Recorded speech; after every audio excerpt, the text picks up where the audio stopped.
new psychological study from the National Institute of Mental Health. Just this morning, along with his longtime psychiatrist. The circle of depression is growing wider, broader. 15% of women suffer from this disorder. Affecting over 20 million Americans. Changes that have occurred in the brain. Abnormalities in the neurotransmitters. Is that a chemical imbalance? You've got a problem, they've got a drug. 8 million American kids take prescribed medication. Children need psychiatric care.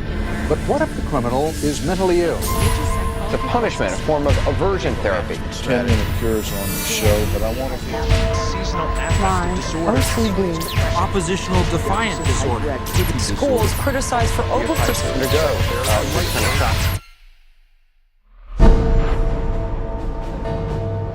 Everywhere you look, there it is. Think psychiatry has nothing to do with you? Think again. The whole field of psychiatry has gotten into every facet of your life. They basically believe that everyone is mentally ill. You smoke too much, it's a disease. You're too unhappy, it's a disease. You're too thin, it's a disease. You're too fat, it's a disease. Where are these coming from? These are coming from the minds of psychiatrists that are dreaming these things up, writing papers and getting published with their names on it, creating these new diseases. First he said that I had ADD, then he said that I was depressed, then he said I might be bipolar, but I don't have ADD anymore. And he said, you know, I've been noticing you, and I wonder if you have it too. What they decided is that both my husband and my son had a chemical imbalance that needed to be corrected with a chemical balancer.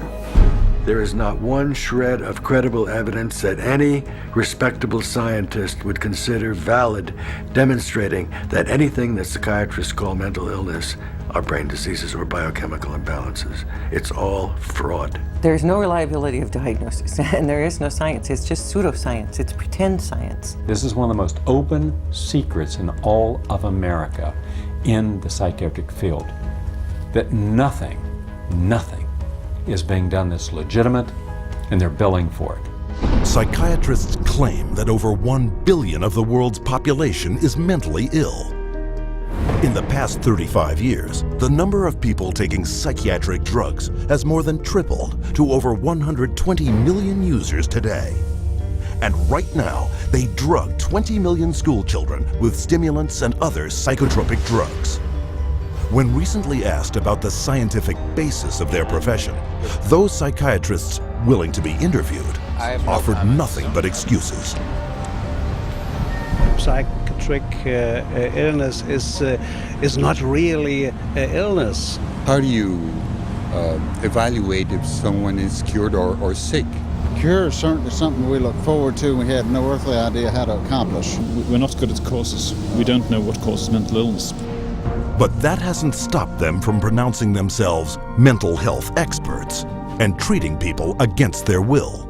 And the results are self-evident. This psychiatrist, man who's supposed to work to heal people, has done nothing but destroy this man's life, and in destroying his life, destroying the lives of all of his loved ones. Excuse me. They've damaged and ruined my son, and they've trapped him in a system. The way that they treated him and made him feel like he was worthless. Ryan was being kept dumb and high on Ritalin so that they could make $2,500 per month. He gave me Valium, and I got addicted to it. It wiped out my life. My life has been ruined. My joy has been stolen. She was laying there. She took two gasps of air and died right there in front of me. It is really tragic. It's awful. And it's being done for money. That's why it's being done. Oh, it's got to be in the billions. I don't know the exact number, but it's got to be in the billions. It's just unbelievable. This is so big that it boggles the mind. Take the human tragedy you have just seen and multiply it by the millions. Since 1965, nearly twice as many Americans died in government psychiatric hospitals than U.S. soldiers killed in battle in all wars since 1775. U.S. government and private insurance pay out $100 billion every year for psychiatric services, substantially inflating the cost of medical insurance premiums. And while raking in nearly $1/3 of $1 trillion annually, psychiatry cannot point to a single cure. Hard to believe? That's exactly what they count on. And as we will show you, it's how they have been getting away with it from the very beginning.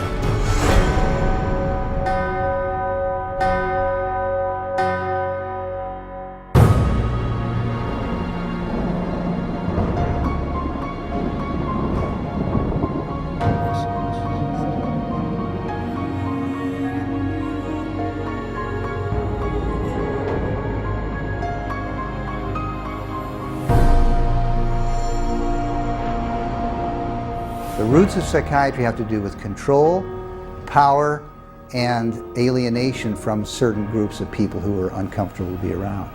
They were locked up in these places to get them out of the way. The history of psychiatry, I think, really is related to institutions. Bethlehem Royal Hospital in London was one of the world's first psychiatric institutions. Commonly referred to as Bedlam, the hospital was little more than a warehouse for those deemed mad. Inmates were confined to cages, closets, and animal stalls, chained to walls and flogged, while the asylum charged admission for public viewings. In the 18th century, William Batty was the first to promote that his institutions could cure the mentally ill. Batty's madhouses made him one of the richest men in England, though his treatments were every bit as inhumane as those practiced in Bedlam, with not a single patient cured. His financial success triggered a boom in the asylum business and an opportunity for psychiatrists to cash in on this new growth industry. This was an era where, on both sides of the Atlantic, specialized institutions for the mentally ill are beginning to be built in large numbers. Those institutions date back certainly to the beginning of the 18th century, and in a few cases even earlier than that. But the explosive growth of an asylum sector, of asylumdom, as some historians have called it, is very much a 19th century phenomenon. It's that period when the state is persuaded to invest tax dollars in building these places. But while those who ran the institutions were getting rich, psychiatrists yet lacked the credibility to maximize their cash flow. In order to justify their profession, they needed to come up with these biological solutions, or they didn't have any profession. The only way for them to solve that was to attempt to start believing that these people that were suffering from emotional disorders was from a biological basis. Whatever was done to make this person more manageable would be simply called a treatment. And the sad reality is that many of these so-called treatments were, in essence, torture. The near-drowning devices that were developed in this period, for example, must have been appallingly frightening. For example, one device involved putting the patient into a coffin, closing the lid, and dumping it into a bath of water, and then opening it up and trying to revive the patient. There were a range of these things, and the mortality rate was very, very high. Psychiatrists next sought to give their practices credence by cloaking them in the language of medicine. Thus, each reckless experimental approach they tried was instead referred to as a medical model. Somebody who's really hyper and manic, if you're wrapped up in a cold sheet and dunked into some water, you're going to quit acting manic because that's a punishing treatment. But as soon as the symptoms started to go away, they started to believe that somehow by wrapping them up and dunking them in cold water, it was draining the toxics out of their body. So they built the medical model around that. Pushing the biological theory of mental illness a step further, an American, Benjamin Rush, put forth the idea that insanity was caused by too much blood in the head. The cure? Remove the blood by any means possible. Restraint, cold water, bleeding, even terror. And with that, a new medical model was created. Benjamin Rush was probably the most famous American physician of the Revolutionary era. Rush was known as the master bleeder. He bled his patients for madness. He also invented something called the tranquilizer. It's a chair that looks a little bit like an electric chair.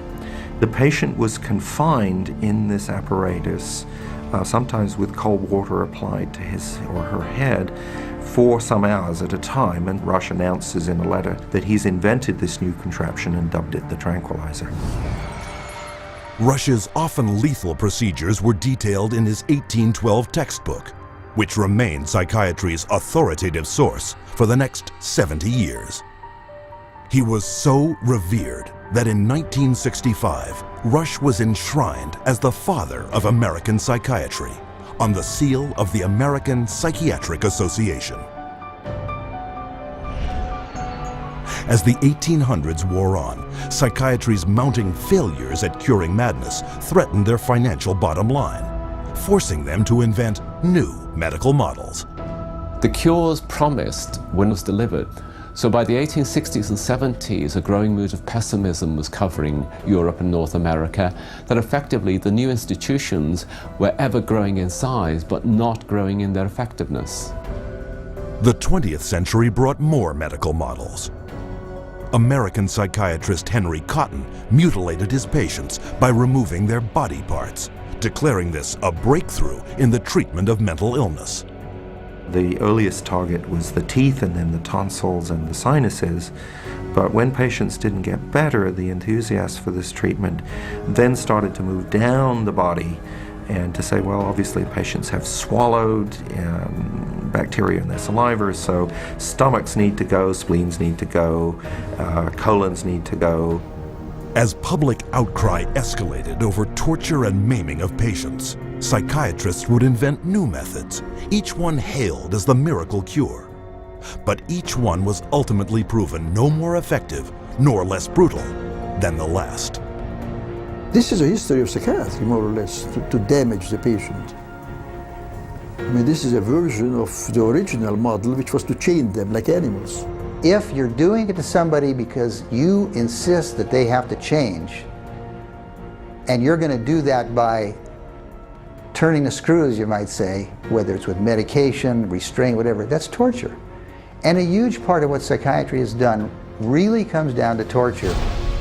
As the 20th century progressed, psychiatry would continue to seek legitimacy by transforming itself into a medical discipline. But they succeeded only in creating more efficient ways of inflicting mental and physical torture and death, a legacy that has carried forward into modern psychiatry, with its most profitable medical model to date, the mass drugging of millions. But to do this, psychiatrists first had to shatter one of mankind's most cherished beliefs, decreeing that people were not what they thought they were.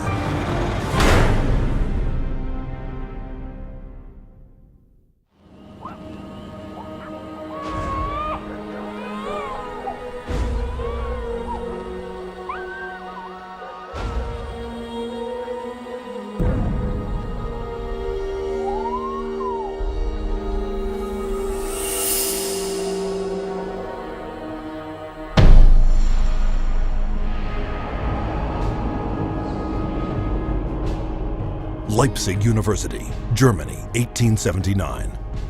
Professor Wilhelm Wundt experiments on the human senses. Wundt declares man's thoughts, personality, and behavior are nothing more than chemical reactions in the brain. Wundt became frustrated with his inability to change behavior because he was dealing with the original, psychology. That's the psyche, that's the soul. He created a new science, which was based on man being an animal without a soul, to be trained. Not to be a thinker, but to be trained. Students from around the world gathered to study Wundt's new definition of man as a soulless organism. The spirit of the age was summed up by German philosopher Friedrich Nietzsche. Gott ist tot. Gott bleibt tot. Und wir haben ihn getötet. Following Wundt's theory, a Russian, Ivan Pavlov, conducted animal experiments seeking methods to modify behavior. Pavlov studied Wilhelm Wundt in Leipzig, Germany, in the late 1800s. And he experimented with dogs with electrodes and stimulus response, denying privileges to denying rewards. And he noticed that when you brought out some food in front of animals, dogs in particular, that they would begin to salivate. So he'd ring the bell at the same time that he brought the food out, and then eventually, instead of bringing the food out, he just rang the bell, and of course the dogs got all excited. He called that a conditioned reflex. Pavlov's first human subjects were children. He punched holes in their cheeks to collect and measure their saliva. Pavlovian conditioning became one of the major foundations of a lot of behavioral science research in the 20th century. The idea that behavior could be controlled through repetitive conditioning became known as behaviorism. The behaviorists believed that all children are animals and can be trained as animals. This was the view of behaviorists. As a matter of fact, John Watson, the most famous of the behaviorists, says that you have to treat human beings or look at human beings the way you would look at the ox you slaughter. See, the behavior is not interested in what's up in your head or your soul because they don't believe there is a soul. Watson's successor, Harvard psychologist B.F. Skinner, believed all behavior could be manipulated to suit whatever ends the behavioral psychologist was seeking. Skinner developed what's called operant conditioning, where he was able to demonstrate you can change animal behavior by certain schedules of reinforcement, by giving them rewards at certain times, and then you can teach pigeons to play ping pong, for example, and you can teach rats to run mazes, and you can teach human beings to seek certain economic or societal rewards. Skinner could actually shape new behavior patterns, and this actually was the sort of thing he quite soon became very famous for. Perhaps his most notorious experiment was the Skinner box. He was designing the Skinner box, which is something like a big playpen, but everything in it's controlled. The temperature's controlled, the light's controlled, and so on. And the idea is then you present children with certain stimuli that you want them to learn to react to. For nearly a year, Skinner isolated his daughter in a box, similar to those he built for rats. The child was stimulated and had to respond in a certain way, like a chicken or a rat in a cage, because they firmly believe that children are animals. If you believe, though, that a child is a human being, you can't train him like a rat. Today, about $40 million a year in taxpayer money is paid out by the United States National Institute of Mental Health for behavioral psychology research, a total of $20 billion for all research since 1948. With these funds, psychiatrists apply the same conditioning techniques developed by Pavlov, Watson, and Skinner. Case in point, a juvenile detention center where children are hooked up to batteries delivering peak values of up to 270 volts and shocked in a procedure called aversion therapy. Antoine was having a number of problems because he was up at a center that was shocking him every time he did anything. There was a button on a little, almost like a TV remote, that would be used and pushed. They will get an additional shock for trying to remove the electrode. So they're expected to sit there and let this electricity pass through their skin without trying to remove it. If they yell in anticipation of the shock, they will shock the student an additional time for yell. The cost to send a student to Judge Rottenberg from New York is about $214,000 per student. These students are tortured. They're given this electric shock therapy for no other reason but to inflict pain.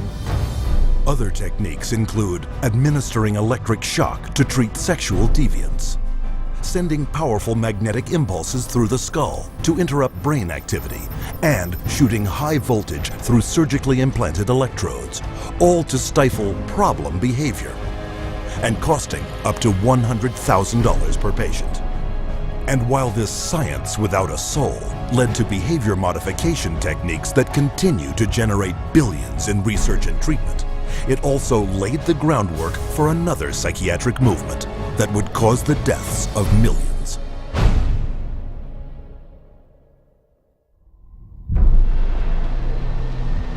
January 1945. As World War II comes to a close, the full horror of Hitler's final solution is exposed. With grotesque killing factories, unparalleled in human history, Mass graves filled with corpses of men, women, and children, murdered by starvation, bullets, and poison gas. What could drive men to commit such atrocities against their fellow human beings? The answer is the pseudoscience called eugenics, created and promoted by psychiatrists and psychologists decades before the Nazis came to power. The eugenics movement got started in 1883 with Francis Galton, and he felt that human beings should take evolution in their own hands, and that the most talented individuals, the most healthy individuals, the most attractive individuals should have more offspring. There was great concern that people that they considered had poor genes were reproducing faster than the people they considered had good genes. They felt that a medical solution might be the proper one. This is what led to the sterilization movement. It resulted in sterilization of mentally ill people, sterilization of retarded people, sterilization of people we don't like politically and sociologically. So the problem is not with genetics. The problem is a pretend phony genetics used to justify inhumane social policies. Though never proven as anything but theory, by the early part of the 20th century, eugenics had spread to almost 30 countries, from England to Brazil, Mexico, Sweden, Russia, and most notably, the United States, where forced sterilization was widely practiced. Eugenics movement in Germany was somewhat different than the eugenics movement in the United States in that there were many more physicians and psychiatrists. Alfred Plutz was one of the pioneers in the German eugenics movement and how to control the population of those whom he considered inferior. In 1905, along with his brother-in-law, Ernst Rudin, he established the first organization for racial hygiene. Alle Völker müssen eine außerordentlich große Zahl von minderwertigen Schwächlinge, Kränkliche und Krüppel mit sich schleppen. Durch eine weise Gesetzgebung in diese Richtung wird auch zugleich in rationellster Weise die erforderliche Zuchtwahl getrieben werden können. Hitler was particularly impressed by American eugenicist Madison Grant. Grant's book, The Passing of the Great Race, was proclaimed by Hitler as his personal Bible.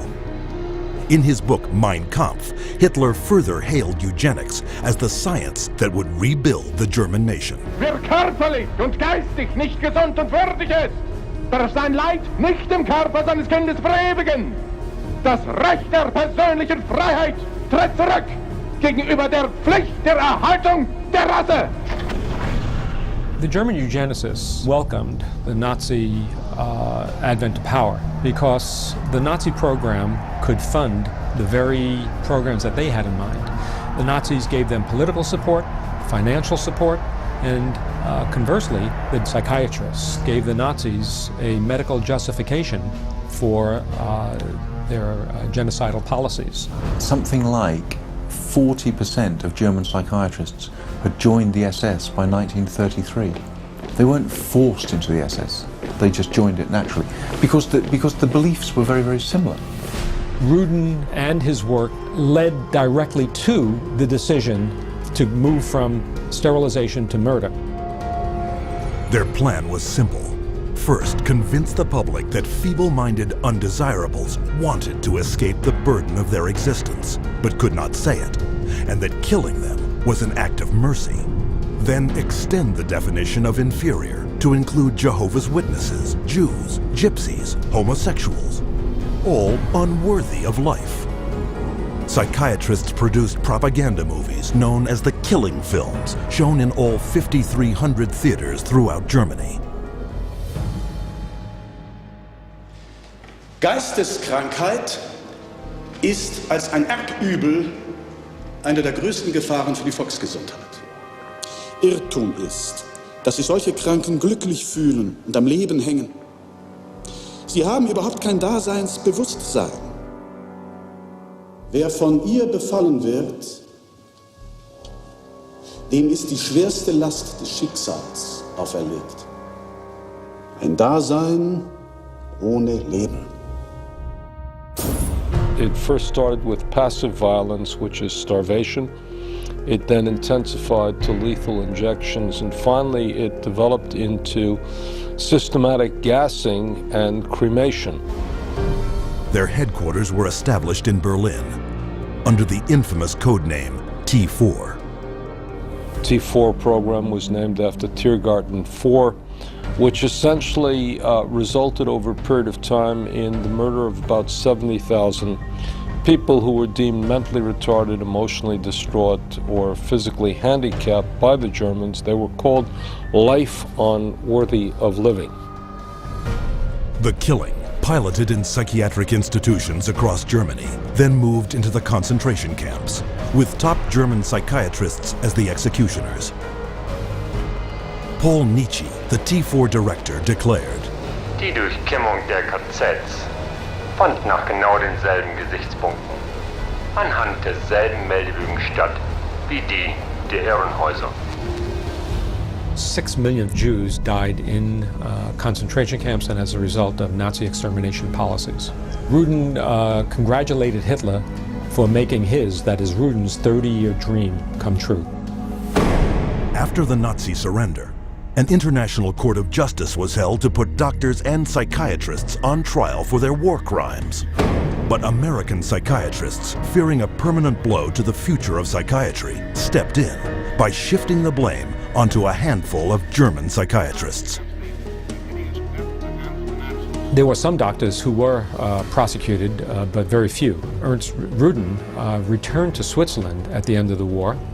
He did not serve any prison time. One of the strangest things of all about the legacy of Nazi science is that some of the nastiest psychiatric eugenicists at the end of the war went back to work either in Germany or sometimes in the United States.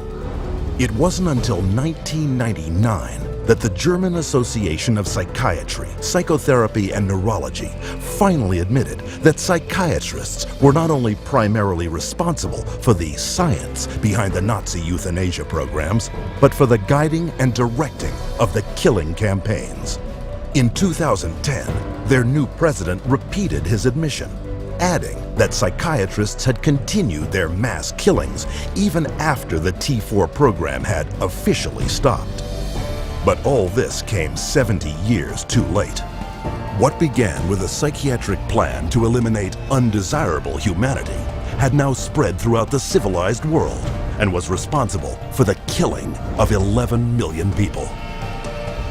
Never brought to justice, psychiatrists, as you will see, continued to advance eugenics around the world. And today we see the results. In racism, human misery, and unending social conflict.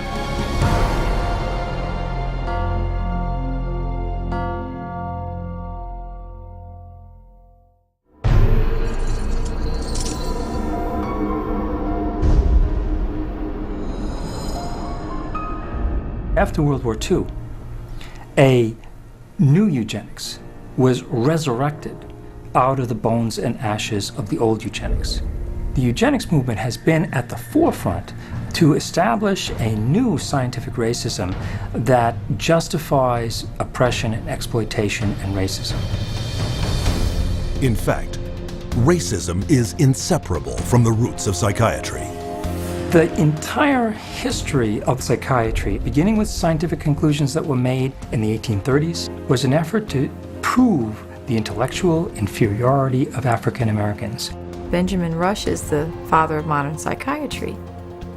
And he is the one that gave us the term nigritude. He said that all blacks have inherited this disease. And this particular disease, it caused them to be inferior. In addition to that, it was the reason why it was very important that blacks remain segregated and separate from whites so that whites did not inherit this disease. Asserting that negritude was a form of leprosy, Rush justified segregation as a medical necessity, and that became an argument to continue slavery. The fact that you have brutalized a whole group of people had nothing to do with that. It had everything to do with some genetic link, and that basically you were just a diseased person. So when a slave master wanted to get rid of a recalcitrant slave, they could just say, oh, well, they're suffering from this disease. Drapetomania, that is the name of the mental disorder that was contrived by Samuel Cartwright, who said that blacks have a mental disorder if they had a desire to run away from slavery. Running away became such a common problem that psychiatrists attempted to give that a disease. He says, but that's a cure for that. And the question was, well, what's the cure for that?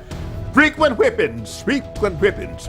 You'd be surprised how that disease clears up when the lash is put in place of their excuses. After slavery was abolished, psychiatric racism not only persisted, it intensified.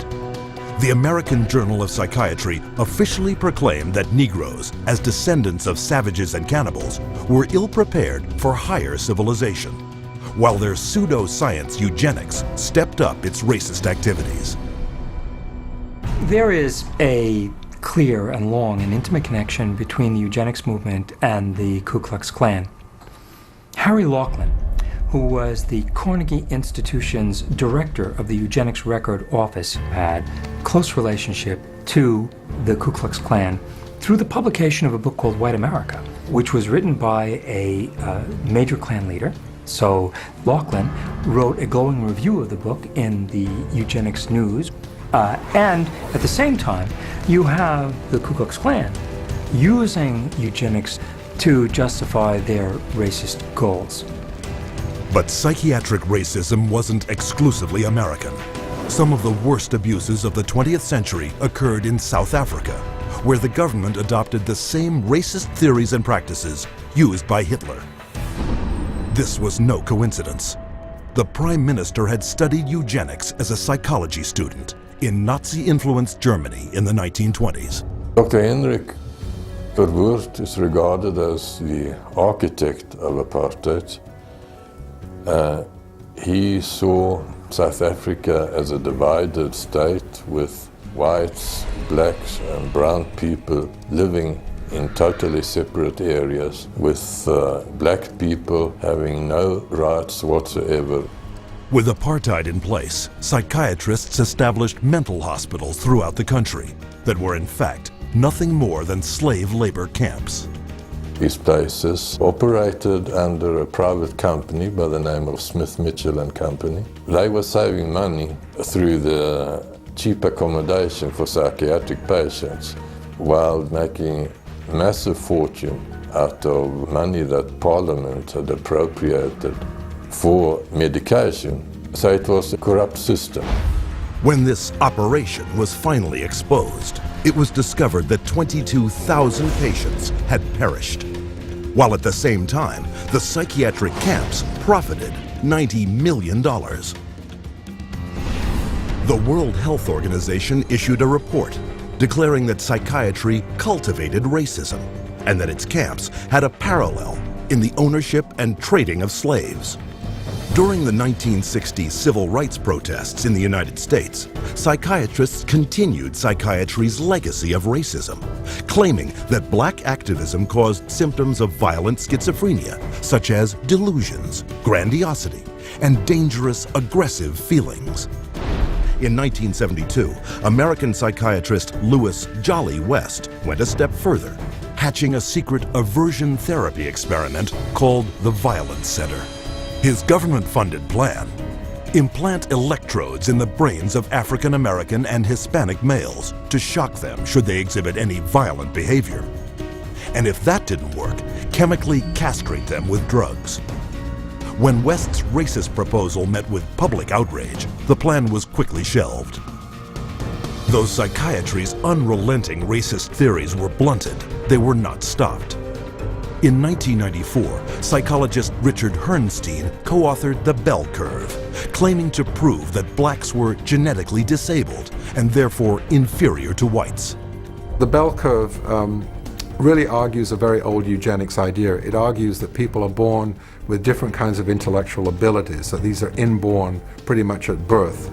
It goes back to the notion that somehow black people are genetically and biologically inferior to white people as a way to justify what was really its programs of social racism and social sexism. And you see that kind of thinking going on in public school testing and IQ testing and educational testing and tracking. And this new tool fit into that old mold. It was a new tool that could prove the intellectual inferiority of African Americans.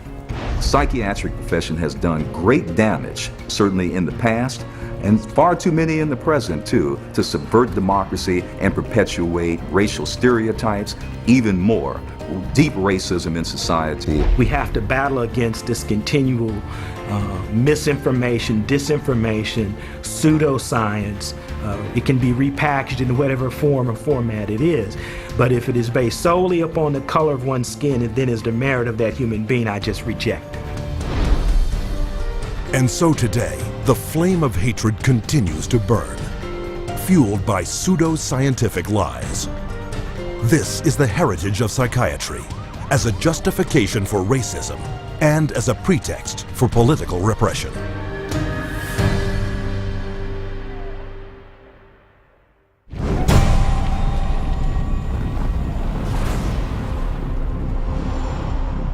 Быть верными коммунистическим идеалам, убежденно, с революционной настойчивостью претворять в жизнь ленинский завет, учиться коммунизму, трудиться самоотверженно, по-коммунистически, всей жизнью своей, утверждать на земле дело Ленина, дело партии.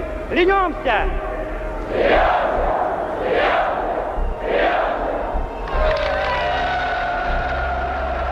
The Soviet regime demanded absolute loyalty.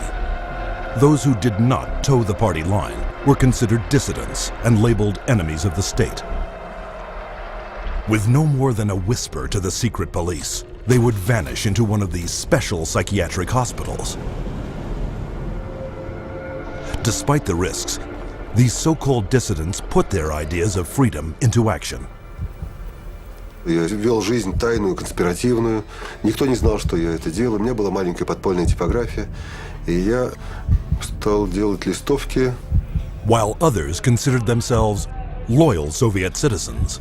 Я, например, считал, и то уверенно считал, что я один из лучших советских людей. Когда уже даже меня арестовали, и написали особо опасный государственный преступление, я рассмеялся.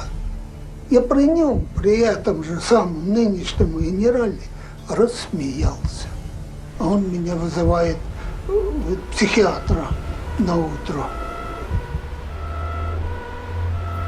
According to Soviet psychiatrists, they all suffered from inflexibility of convictions, a symptom of a new disorder, sluggish schizophrenia. Вот когда добьешься, тогда я заем. Так до конца пей. Перепей, но больше я не буду с ним. Ребята, не заставьте его. Давай пей.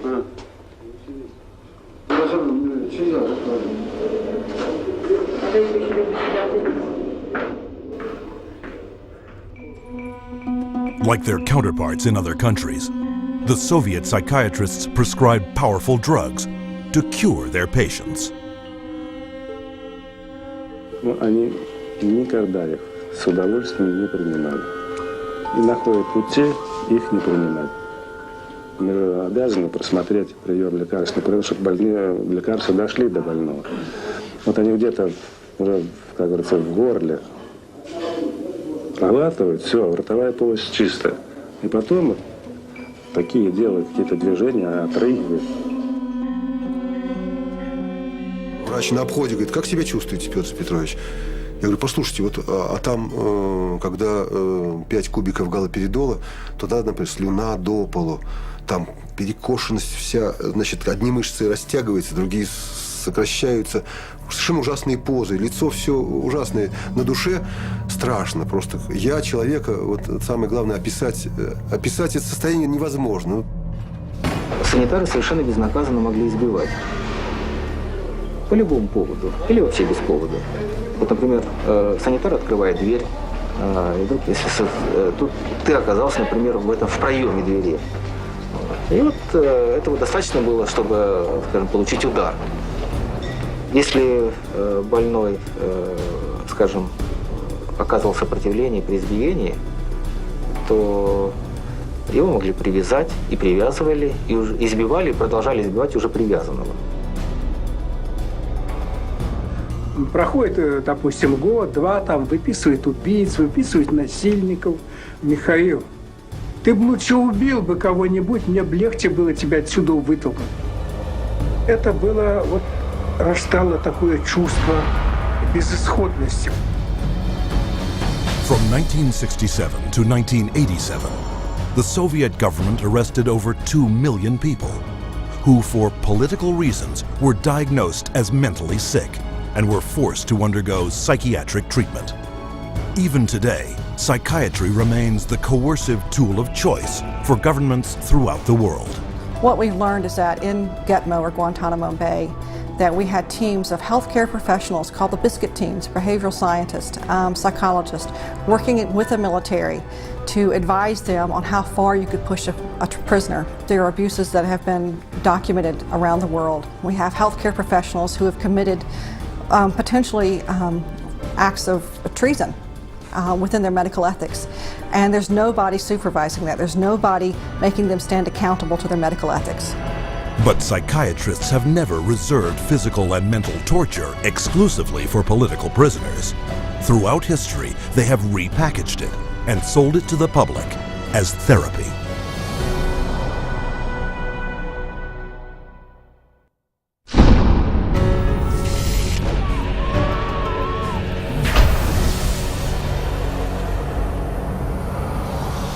Beginning in the 1920s, psychiatrists embraced a new group of procedures that claimed to work by creating intentional damage to the brain. Manfred Sokal had this notion that he could kill just the bad brain cells, that somehow we have good brain cells, we have bad brain cells. So if you give people enough insulin, you kill those bad brain cells, and if the person survived this epilepsy, they would be better off for it. Despite severe convulsions and an insulin shock death rate of 5%, Sokal pointed to his patient's childlike state and declared his treatment a success. Hospitals built insulin shock wards and coma therapy became big business. Not to be outdone, Ladislaus von Meduna of Hungary believed he could drive out mental illness by inducing brain-damaging seizures with a drug called metrazole. He noticed his epileptics had no mental health problems, and his mental health patients, his psychiatric patients, seemed to have no epilepsy, and so he thought doing one would obviate the other. The theory was that epilepsy and schizophrenia couldn't coexist in the same brain, and that if epilepsy was induced, that a seizure was caused, it would, quote, drive out the schizophrenia. There's no scientific basis for this whatsoever. Metrazole was fast and lucrative. In a morning, a single psychiatrist could chemically shock 50 patients into a docile and manageable state. By 1939, metrazole was so popular with psychiatrists and staff, it was used in 70% of American hospitals and in almost every other country in the world. The financial success of insulin and metrazole sparked the development of an even more profitable method of inducing brain-damaging convulsions. How is electric shock therapy done? We use these electrodes. We place them on the patient's head like this, and then by means of this machine, we pass a controlled electric current through the brain, just for a fraction of a second. The patient doesn't feel it. The story behind this miracle cure began in a Roman slaughterhouse. In Italy, in 1938, two Italian psychiatrists decided to observe that before slaughtering pigs, in order to make the pigs more docile, they would apply electrodes to their temples that were hooked up to wall current, and that this stunned the pigs, but it didn't kill them, and they could then slaughter them. Well, this gave them the encouragement to try inducing convulsions with electricity.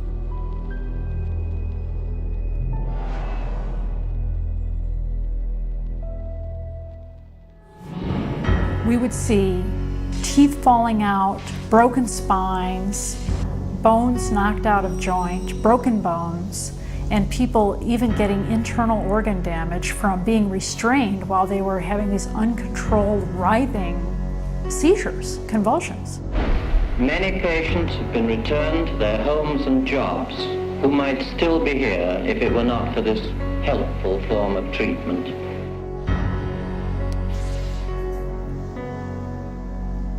Having successfully sold brain damage as a cure, psychiatrists search for even more precise ways of targeting the brain.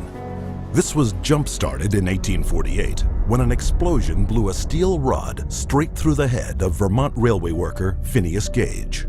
While Gage survived, his personality was dramatically altered.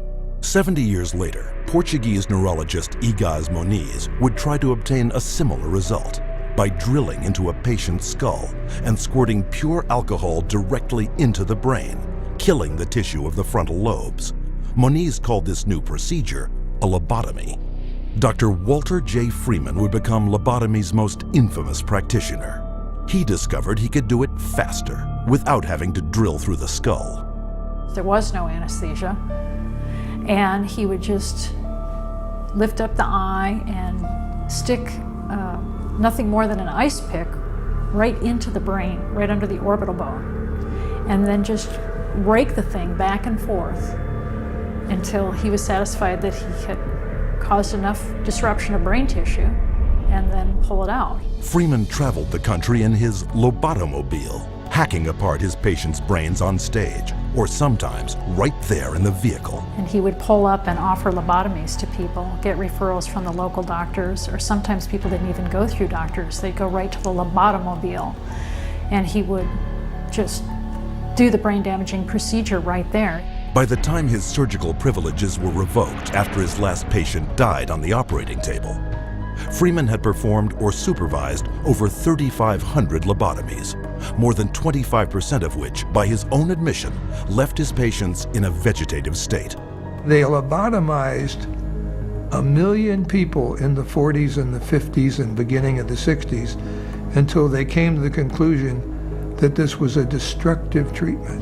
But though the stories of miraculous cures were soon exposed as brain-damaging frauds, psychiatrists kept one step ahead, inventing new forms of psychosurgery, passed off as medical advances. I completely shudder from head to toe.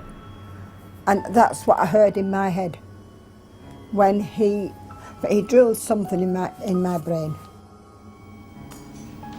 Northwest, actually, of the centre home. I'm sorry I had to do that. Yeah, why did you have to do that? I went all funny and all. Did you? My head all shook inside. Oh dear. All my head shook inside. Yes, all right. Everything shook, my eyes, everything, my teeth. Oh, that's wrong. That was grievous bodily harm done to my brain. And nobody has the right anyway to play God with somebody's brain. The whole operation took about 8.5 hours, and they kept me awake for every second of it, and I remember every second of it. And I still remember it to this day because I have this operation every day of my life. Whether I like it or not, I have it. Psychiatrists still tout the benefits of psychosurgery, a treatment that earns them $3.1 million annually. But in the wake of lobotomy's tarnished reputation, psychiatrists were quick to push electroshock back into the spotlight. Renaming it electroconvulsive therapy, they now give patients anesthetics to squash their screams and paralyzing agents to avoid watching the writhing of agony. The main misconception that people have about ECT is that it's new and improved. The new and improved refers strictly to these cosmetic improvements because, in fact, they make it easier on the witnesses. The person isn't shaking all over the table. They're paralyzed now. It isn't new, it isn't improved, it is worse. Every 10 years or so there tends to be, first of all, a denial that it causes any harm. Secondly, an acknowledgement that it might have caused harm, but here's a whole new approach, and now this one is blameless, without any research to back it up. The ECT machine can produce anywhere from 50 to 400 volts. It's the kind of energy that we use for industrial machinery that might be in a steel mill or a printing press, some large piece of machinery. It's an extraordinary amount of energy, and it causes a great deal of damage. And while stories of prisoners physically mistreated with electroshock are well publicized, the amount of voltage doled out by psychiatrists for ECT is up to 33 times greater. And that damage is most often targeted at the most vulnerable. 2/3 of those who receive electroshock are women, given such diagnoses as premenstrual syndrome, menopausal disorder, or postpartum depression. Half of electroshock patients are elderly. Once they become eligible for government health care at age 65, twice as many American seniors receive ECT than at age 64. And what does this all add up to? 100,000 dead, and countless others so brain damaged they have no hope of ever recovering a normal life. For a total of $12 worth of electricity, psychiatrists in the United States alone rake in $1.2 billion. But the next miracle cure psychiatrists added to their arsenal made them more money than ever before.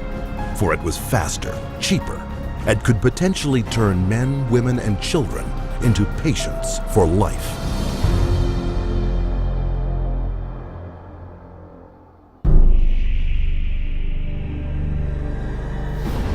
By the early 1950s, psychiatrists discovered their next miracle cure. A chemical originally designed to kill parasites in pigs, their new discovery hindered brain function in much the same way as shoving an ice pick into the eye socket.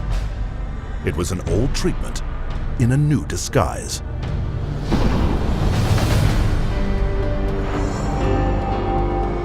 With the advent of these new tranquilizing drugs, it seems not too much to say that we're on the verge of an entirely new era in the treatment of mental illness. Dubbing it a chemical lobotomy, Canadian psychiatrist Heinz Lehmann described Thorazine as a simple, easy-to-take pill with the same effects as psychosurgery, but without the mess. Thorazine provided psychiatry with the entry into mainstream medicine. It had its magic bullet.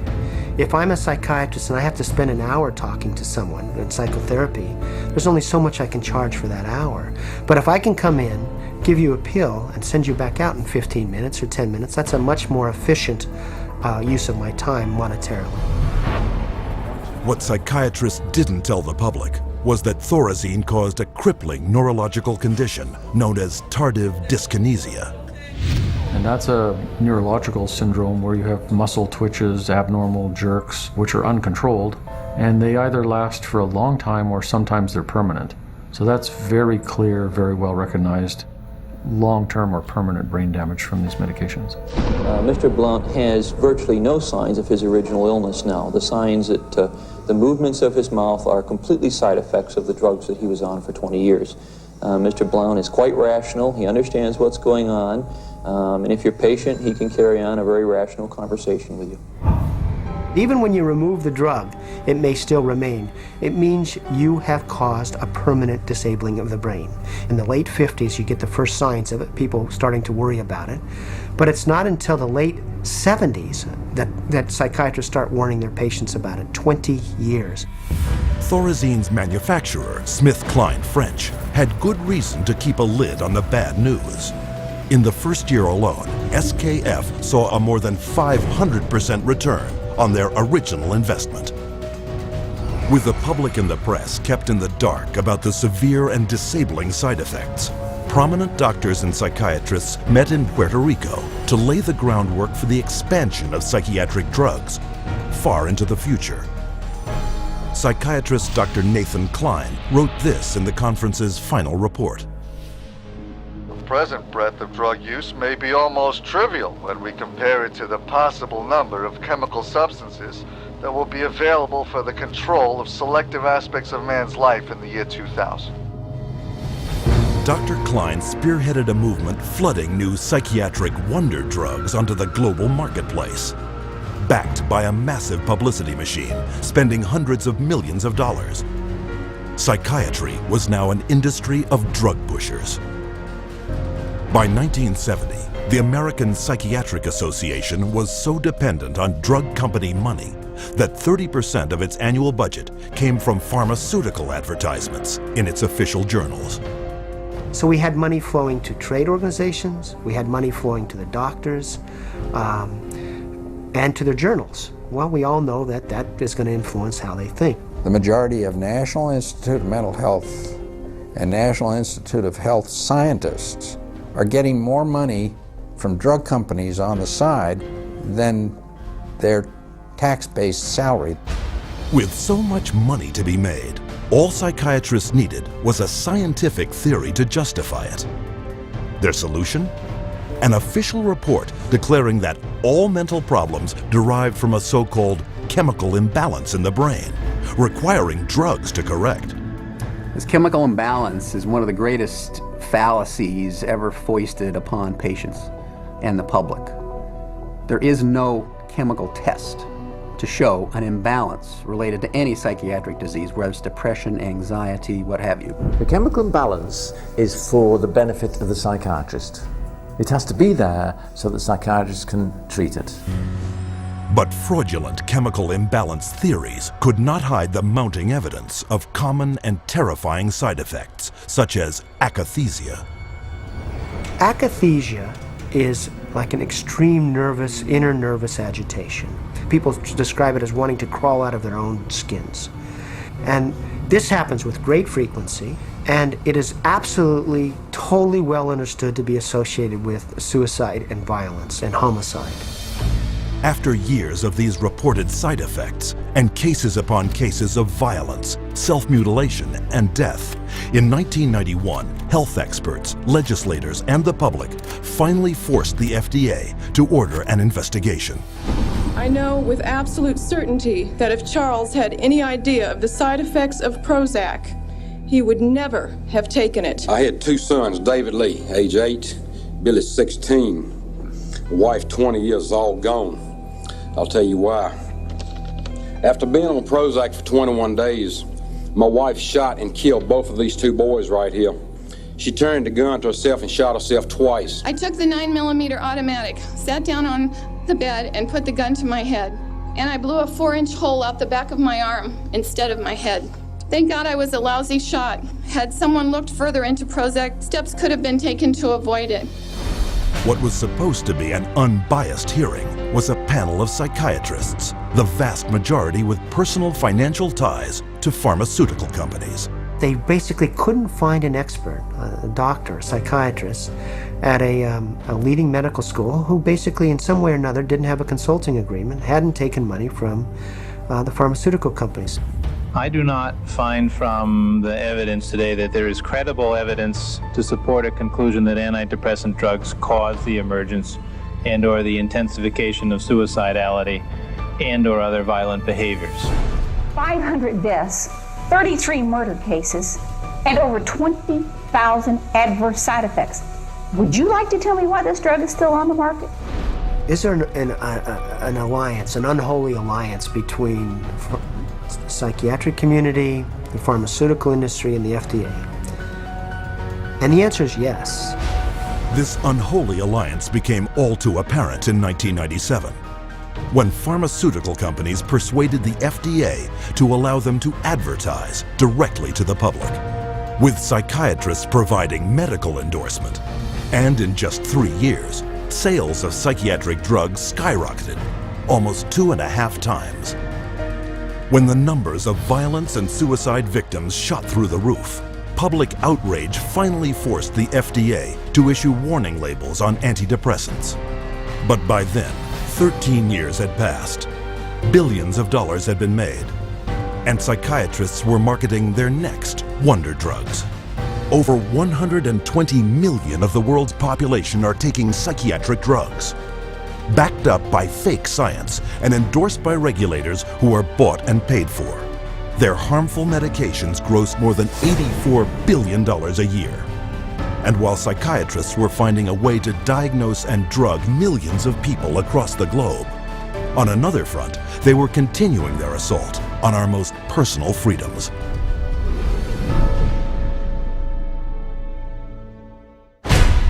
psychiatrists demand the absolute right to determine what is best for the so-called mentally ill. After all, the mentally ill are crazy and unable to evaluate their own treatment.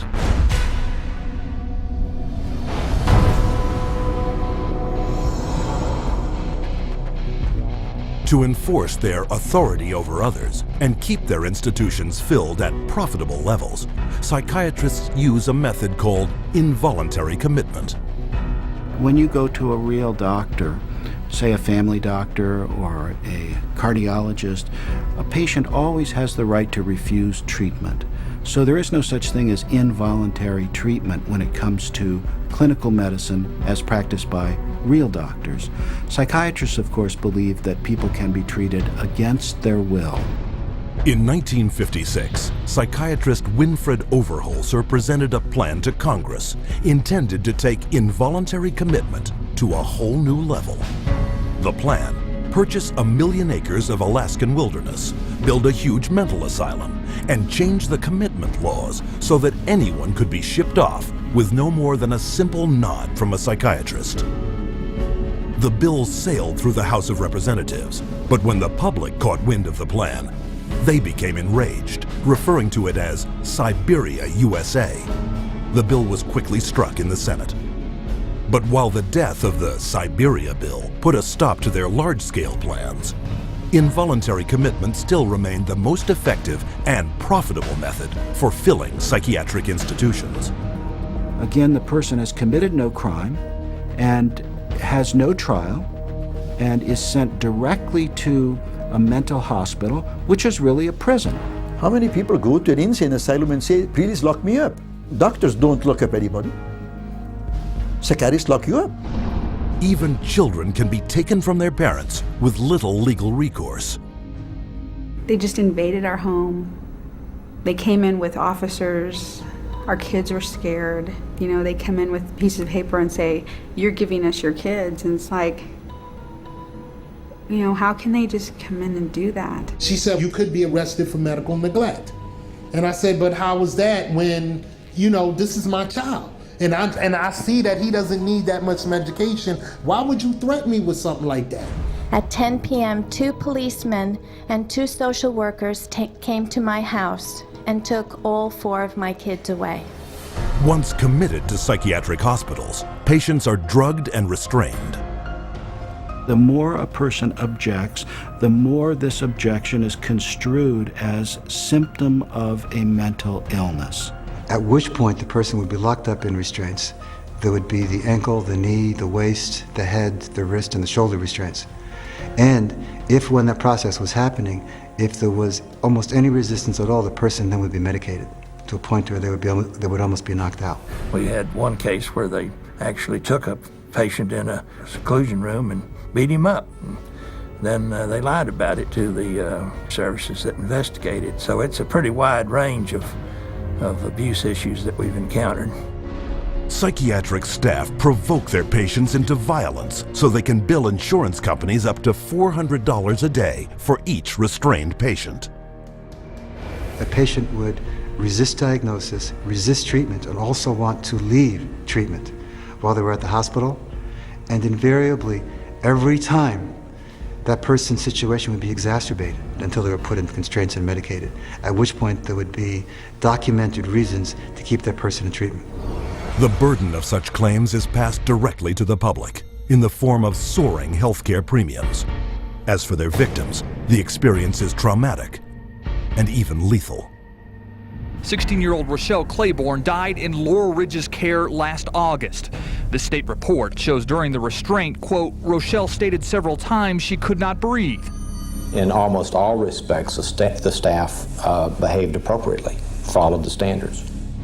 By taking advantage of weak or vague restraint laws, psychiatrists and their staff are almost never held criminally liable for assault, battery, and murder. He begged me to take him home, take him out of there, that they were treating him wrongly, and he didn't want to stay there. And I got a call that there had been an accident, that they held him down until he couldn't breathe anymore. I wish I would have listened to him, take him out of there before it had happened. And then I miss him every day. And I wish I could have him back, but I can't. To this day, no one has been charged for the child's murder. The elderly are a prime target for psychiatric abuse, with treatment of senior citizens in mental institutions in the U.S. costing private and government insurance $4.5 billion a year. Unwarranted commitment has occurred that wouldn't have occurred if the people hadn't had insurance. The proof of that pudding is generally in how fast they get out once the insurance runs out. Involuntary commitment is a form of psychiatric slavery, where persons are treated as if they're property and they are deprived of liberty, and people are making money in the process. As long as we have involuntary malhospitalization, psychiatry is a prison work.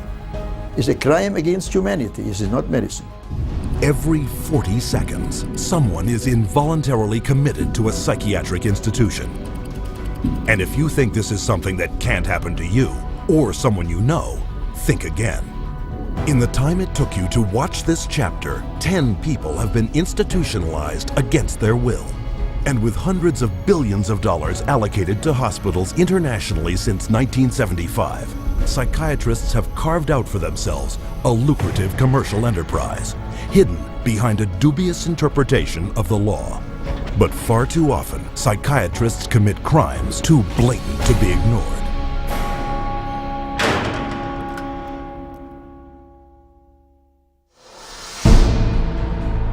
The FBI has raided the headquarters of one of the nation's largest operators of psychiatric hospitals. Hundreds complained of overbilling, misdiagnosed conditions, and insurance fraud.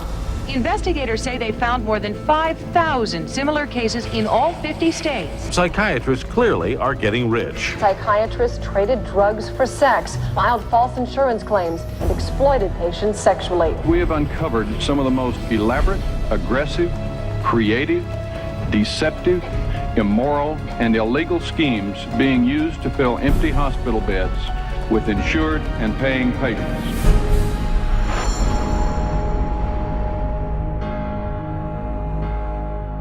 Every psychiatrist takes an oath to follow an ethical code of conduct, to put the care of their patients above all else. But of all medical disciplines, psychiatry has the worst record of fraud and abuse. Psychiatry is almost a license to print money. If a doctor were clever enough, and many of them are, there's no reason that they couldn't make at least $500,000 a year fraudulently and get away with it in psychiatry. I don't purport to have deposed every psychiatrist in Las Vegas. I can tell you for a fact I haven't. Maybe I've deposed half, and by and large, they were a dishonest, deceitful, lying bunch of people. So prevalent are their deceptive and criminal billing practices. Insurance investigators have slang for it, like the California wave and the $100 handshake. $100 handshake is when usually a patient is institutionalized. Psychiatrists, psychologists will visit that person, shake hands with them, say, hello, I'm Dr. So-and-so, I'm taking care of your problem here, and then leaves. They might have 10 or 20 patients there. They bill an hour for each one, and they might be in the hospital for a total of 30 minutes. So 20 patients, 20 hours, and they'd send the bills off to Medicaid. We see that most of the victims of recovered memory therapy were women who had excellent health insurance, whether it was government insurance or private insurance, because many insurance policies wouldn't pay for this kind of long-term nonsense. So those people were targeted because of the nature of the insurance that they had. Every year, the U.S. psychiatric industry defrauds government and private insurance of $5 billion, using any means possible to deceive the public. There were some advertisements, very seductive advertisements, for people wanting to lose weight and were having problems losing weight. And they would be given, all expenses paid to go to a particular spa. But when they got to this spa and went in and signed in, it wasn't a spa, it was a psychiatric center. And then they couldn't get out. What instead they received massive doses of mind-altering drugs, and they were kept for a lengthy period of time, and their insurance carrier was billed tremendous amounts of money for something that was unnecessary.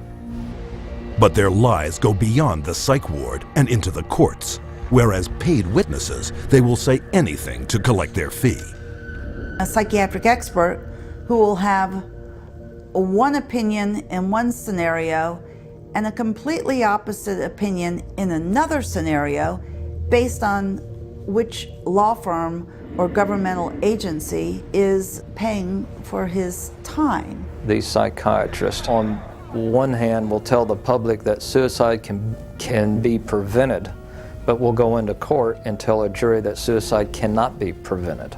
And then once you show his prior inconsistent statements, you also show that he is paid very well by pharmaceuticals, then the jury says, you know what, we're not so sure about you because you just lied to us. Add to the greed, dishonesty, and deceitfulness their sex crimes. Contemporary studies have shown that at least 10% of psychiatrists committed sex-related offenses against their patients. It has happened so often that by the mid-'80s, the insurance companies who insure physicians across America started writing sexual claims out of the policies altogether. That's how common it was. The system was so broken that more than 25,000 complaints had been registered, but nothing acted upon. When a psychiatrist has a patient, a female patient, and abuse them sexually, there's a very high probability they'll get away with it. I've seen many cases where the mental health professional becomes very disturbed and is using very strange and odd treatments, and that can go on for many years with no one finding out about it because it's not very public. It's quite private. Things happen behind closed doors. Tragically, their sex crimes often involve children. Case in point, Dr. C. Markham Berry. On the surface, a well-respected member of his community. But all that shattered when he was arrested on child molestation charges. Van loads of child pornography were removed from his home, and the subsequent investigation uncovered his sexual abuse of former patients, boys aged 7 to 17, who he photographed and sodomized. All part of what the state called 50 years of Berry's rampant, undetected sexual escapades with children.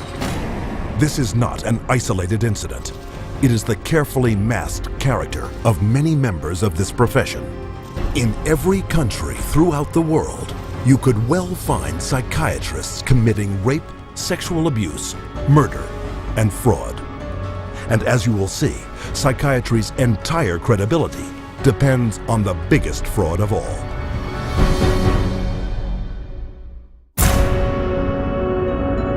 I was diagnosed with a chemical imbalance, manic depression. They diagnosed me with having ADD. He told me I had conduct disorder, ADHD, mild depression, major depression, manic depressive, borderline personality disorder, compulsive disorder, anxiety, depression, and schizophrenia, depression, sleep disorder, identity problem disorder.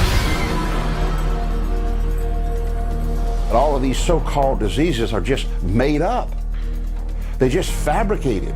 They're fictions of psychiatry imagination. What would psychiatrists do without their labels? They couldn't pretend to be real doctors anymore, you know? Neither could psychologists, you know? Diagnosing, what a godlike thing to do. Making diagnoses, and here's your treatment, a pill. Because so far they're not proving that any so-called mental illnesses exist. These are labels, and that's all they are. But without proof, you can't have credibility. So psychiatrists manufacture their own. It's based on a grab bag of checklists for disorders that are published in a book called the DSM, which is the Diagnostic and Statistical Manual. There are no statistics in this book, by the way. That just makes it sound more scientific. They create this cluster of disease, and they get together and they vote. Is this a disease? All in favor, say aye. The American Psychiatric Association is the publisher and owner and wealthy owner of DSM. They've made a great deal of money on DSM. Since the first edition of the DSM, the number of mental disorders voted into psychiatry's diagnostic manual has grown to 374. And with each new disorder, psychiatrists create yet another way to defraud the public. If you have 27 ways to bill in the DSM, that's 27 ways to bill. If you have 300, that's 300 ways to bill. So you can pretty much find anyone walking on the street that could fit into a DSM somehow. When you build an insurance company, you can't say the word. You've got to say a number. And they have numbers for the most ridiculous things. You know, like arguing with your mother or peeing in the bed. Adolescent rebellion disorder is an official psychiatric diagnosis. Arithmetic learning disorder is an official psychiatric diagnosis. General anxiety disorder is a recent diagnosis. The psychiatric industry takes advantage of that. They say, wow, we can get these things categorized and make it look scientific, so let's label everything. Now we have a label for it. We can put a coding. If you've ever seen a medical insurance form, everything has a code. In DSM, it just looks like sort of some magical numbers. Of course, what we're talking about is reimbursement for mental health treatment as an illness. The more types of codings, the more types of illnesses you can come up with, the more claims can be paid, and the more reasons for treatment, and the more reasons for revenue for the psychiatric establishment, for the hospitals, and of course, the pharmaceutical companies. Incredibly enough, while presenting the DSM to the world as scientific fact, psychiatrists freely admit its utter lack of science. We have no diagnostic reliable markers for almost any illness there is in the DSM. What we're testing for in psychiatry, it's hard to say because there's nothing specifically. But as far as a test that's clinically useful, basically we're not there yet. We don't have any laboratory tests that we can use to determine whether somebody does or doesn't have a mental illness. There are no good biological tests for detecting mental illness. There is no test, there's no biopsy you can do. There is no chemical test right now. There are no specific tests to confirm the diagnosis or show the improvement, like any blood tests or any x-rays or anything like that. Oh, in my practice, I don't do any tests. I just speak with people and listen to them, and then I make a decision in what kind of illness. These diagnoses vary as widely as the psychiatrists who make them. In this hidden camera footage, a person visited several different psychiatrists, complaining of the same symptoms. I'm extremely unorganized, and I didn't used to be. It's caused problems in the family. It's caused problems getting, I'm self-employed. You got ADD, ADHD, and you're depressed, and your depression is bipolar depressed. You have a brain chemistry disorder, and it's probably genetic. You have a lot of the symptoms of depression. So it seems like it is a mixed picture. What that means is like we got some depressive symptoms and some, high symptoms. If you're bipolar, I'll need to give you a mood stabilizer. We don't know how to fix. Considered low-grade bipolar. You are more of the ADD than ADHD. And as far as medications for depression, because I would recommend that you start a medication, which are Prozac, Zoloft, Paxil, Celexa. Usually Propylene XR is pretty good. They give you some Lexapro in the morning and some trazodone at night. Lamictal is a better medication for that. It works on your depression also. But the treatment for any bipolar cycling is the same. The lithium. Bramaron is another one. Trazodone. Secretol. Depakote. Lobotrin. Lexapro. Lamictal. Equatroid. Depakote. Lithium. Ambien. You may need an antidepressant also with your Lamictal. We don't know if I give you a medication if it is going to work or not. To a certain degree, it's trial and error. You never know if it's the right drug.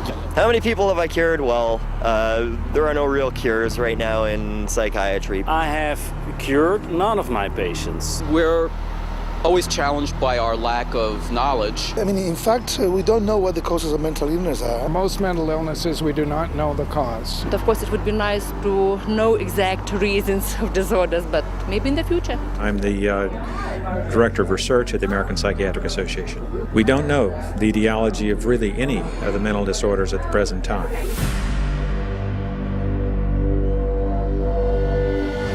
DSM-5, it's grown to 10 times its original size, and it labels everybody. I could find 5 diagnoses that would fit you or anybody else in there.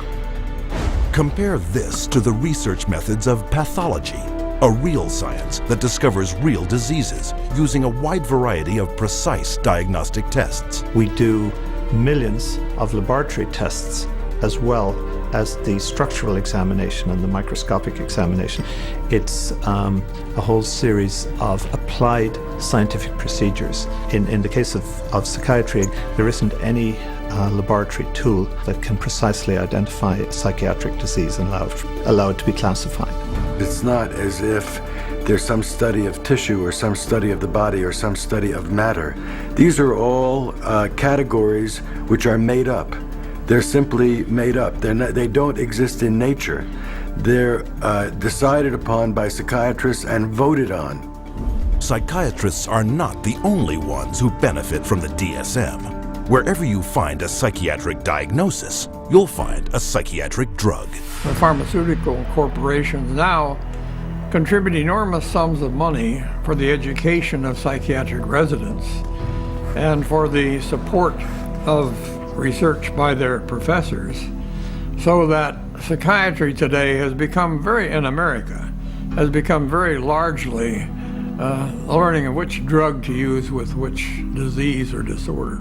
This to me is completely unethical, untenable, unacceptable for this to occur.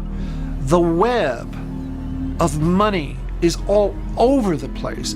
It has compromised psychiatry, and now it's compromising psychology, and worst of all, it's compromising the patients. In 2006, a study revealed that 56% of all psychiatrists deciding what disorders to list in their diagnostic manual had financial ties to drug companies. Today, we see the consequences, a barrage of drugs, each one targeted at an invented disorder that is backed by an arbitrary diagnosis found in the DSM. The fact that it is couched in the language of science without necessarily having any of the scientific data or underpinnings to justify it is as threatening as anything we've seen today. And psychiatry's latest and most expensive ploy to fool the public by imitating legitimate medicine? Brain scans. We can scan all the brains we want to. The fact that we see changes in different people's brains, changes in functioning, doesn't mean that we've discovered anything that has its origin in the brain. It just means that we're seeing changes, but it doesn't mean that there's something wrong with the brain. They have no reliable measures about precise blood flow patterns for any of the psychiatric disorders using any of the scans. It's marketing. This is marketing. This is not science. This is incredibly effective marketing. It has nothing to do with science. Psychiatrists and psychologists use the DSM to label 450 million people worldwide as mentally ill, a total equal to the populations of France, Italy, Germany, Canada, the United Kingdom, and Russia combined. While sales of the psychiatric drugs they push have topped $84 billion annually, funding from world governments for these patients gross psychiatry over $250 billion a year. And much of this money comes from the diagnosis and drugging of our most trusting and vulnerable.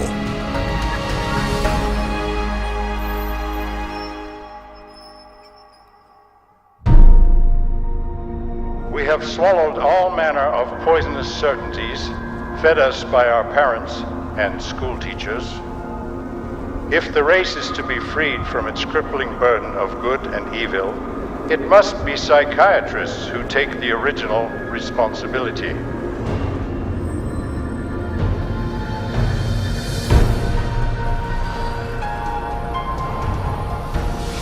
Brock Chisholm's declaration typified the psychiatric onslaught aimed directly at our school system.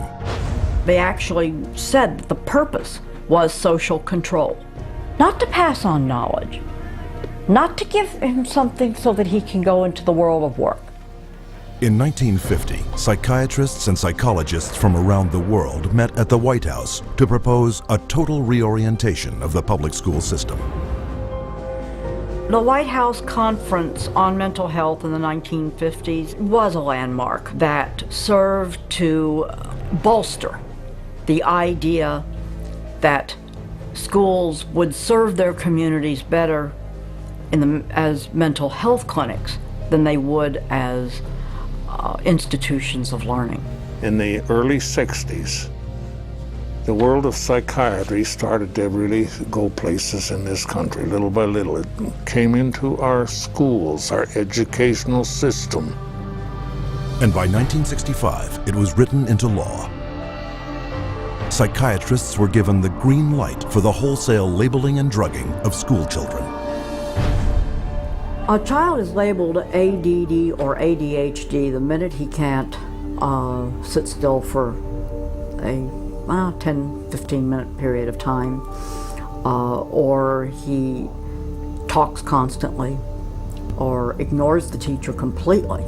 That will get him and earn him an ADD or ADHD label. The labeling of attention deficit hyperactivity disorder, ADHD, went into full swing in 1987. Within 1 year, 500,000 American children would be diagnosed as ADHD. By 1997, that number had soared to 4.4 million. In response to widespread public alarm at this apparent epidemic of mental disease, the U.S. government-funded National Institutes of Health assembled a panel of prominent doctors and psychiatrists to explain to parents and educators exactly what ADHD was. I would like any member of the panel to describe a typical ADHD in terms of symptomatology. Mark, would you like to? Since you see them in your practice. I think the panel has been frank, and the difficulties here are immense in terms of these. It is hard. It's very hard to know how to answer this question. They cannot, even when.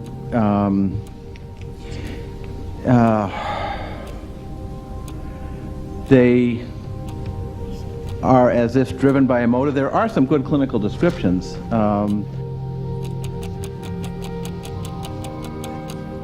And I think, I think part of the problem is the profession keeps changing the diagnosis. At this time, we do not have a diagnostic test for ADHD. Therefore, the validity of the disorder continues to be a problem. But this shocking admission did not stop school psychiatrists. 2 years later, the number of American students diagnosed with ADHD had shot up to 6 million. Today, 20 million children worldwide are labeled with some form of mental disorder, a diagnosis often made in a matter of minutes. We would sit behind a two-way mirror along with the parents. We would then look at the child. We would do small manipulative activities with them to see where their deficit was. It was wrong what we were doing. We were looking at a 5-minute glimpse of this child's life and saying, okay, here you go. Here's a little pill, take it, you'll be fine. Those little pills like Ritalin, Adderall, and Concerta are classified by the U.S. Drug Enforcement Administration as highly addictive substances, right along with cocaine, opium, and methamphetamine. When I was on the Ritalin, it made me just feel totally different, like I wasn't who I was. I was, flipping out, was twitching, going crazy. I felt like I was out of it all the time, like I wasn't there. I wasn't human. You're just a zombie, pretty much. You do what you can just to get by and just don't do anything extra. My mother never teased me, but she thought I really had ADHD and I was wrong, and I had something wrong with me. So I thought she'd feel bad and feel sorry for me if I died. But then again, I thought that she would miss me a lot, and I also love her a little more than I wanted to kill myself. And so I stopped when I realized that. The abundance of prescription medications created a new income source for kids, selling their meds to their schoolmates. It's called kitty cocaine. They take the Ritalin and they just repackage it and they sell it on campus to the kids because it's like speed.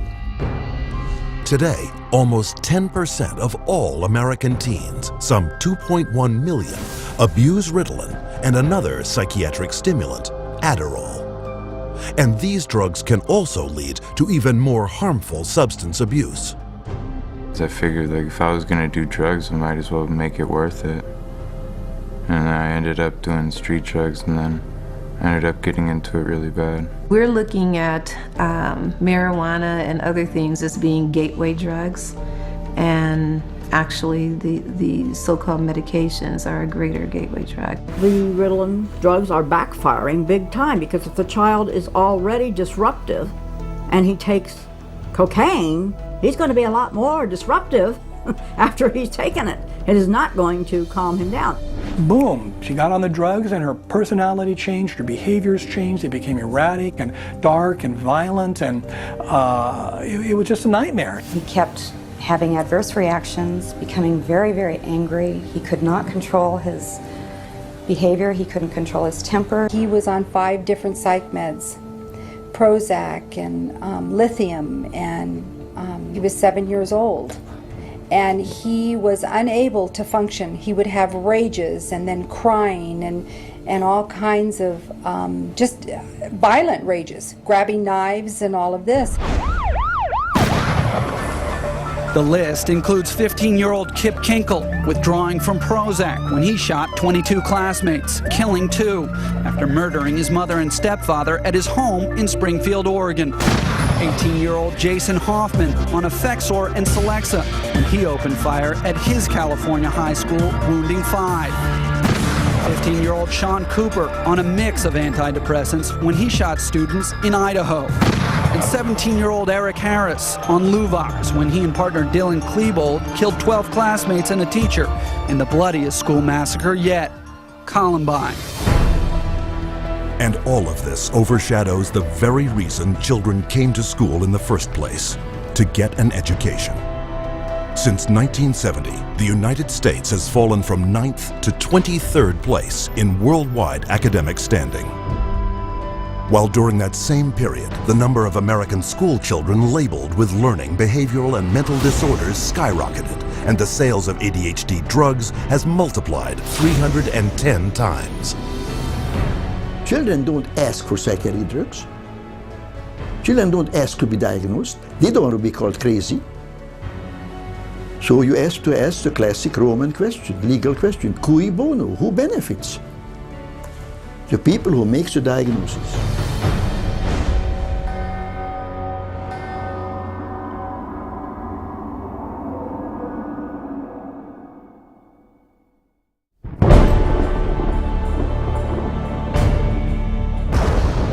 Psychiatry should actually go into government, that politicians should listen to psychiatrists. Psychiatrists should be in every parliament and should direct and monitor political activities.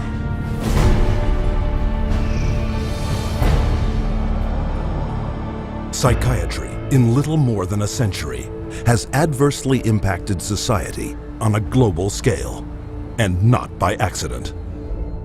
People aren't aware that in 1940, a prominent British psychiatrist, Colonel J.R. Rees, addressed the National Council on Mental Hygiene and set the agenda for psychiatry for the next 60 years. Since then, psychiatrists have been given authority in nearly every sector of our society, with tragic results. We must aim to make it permeate every educational activity in our national life. Public life, politics, and industry should all of them be within our sphere of influence. We have made a useful attack upon a number of professions. The 2 easiest of them, naturally, are the teaching profession and the church. The most difficult are law and medicine. Rees's colleague, psychiatrist G. Brock Chisholm, co-founder of the World Federation for Mental Health, later expanded upon psychiatry's plans. To achieve world government, it is necessary to remove from the minds of men their individualism, loyalty to family traditions, national patriotism, and religious dogmas. To implement their plan, American psychiatrists convinced the U.S. Congress that mental illness was a national threat that only they, with vast increases in funding, could solve. And thus began massive U.S. government expenditures for psychiatric research, which have climbed from $1 million a year in 1946 to $1.5 billion today, an increase of more than 150,000%. As psychiatric influence spread across America, it also spread throughout the world. Behind crisis after world crisis, you'll often find the handiwork of psychiatry. Example, Serbian psychiatrist Jovan Raskovic, who demanded the ethnic cleansing of Croats and Muslims because of his firm belief in their racial inferiority.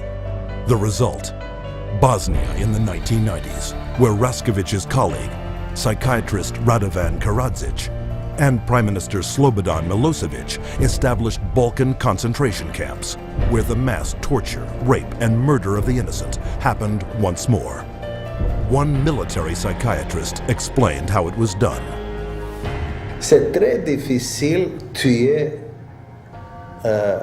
millions de personnes. C'est très difficile, techniquement difficile. Les Allemands étaient bons techniciens et ils ne pouvaient pas, ils pouvaient seulement 6 millions de Juifs exterminés.